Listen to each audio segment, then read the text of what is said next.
This recipe I use salt dough instead, so that way we're giving people a whole bottle of fish sauce. Because they were like, what do I do with this? But this is the brand I use. I use actually 2 different brands. I use Squid brand and also the 3 Crab brand.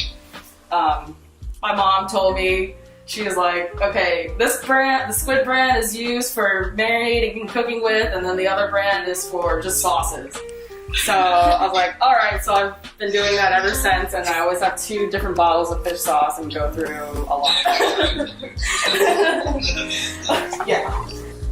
Yeah, these ones are good for dipping in coffee, just saying.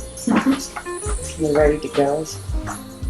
Okay, so this is a half portion of chicken, which I was thinking was enough for 2 to 3 people. Yeah, my bag.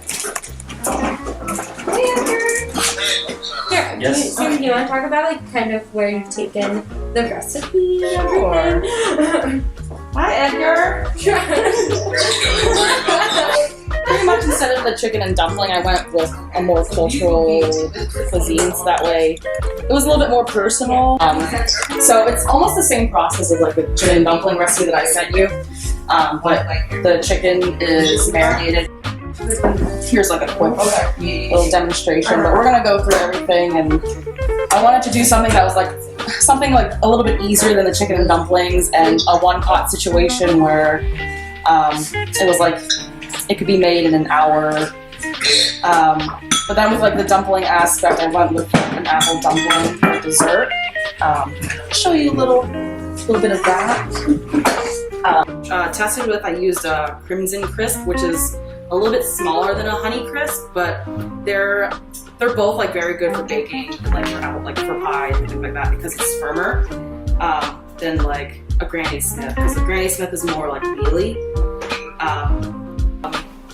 I toss it in some water, butter, and sugar, and then make a sauce with it. So that way, it's like we're using everything of the apple, every part of the apple.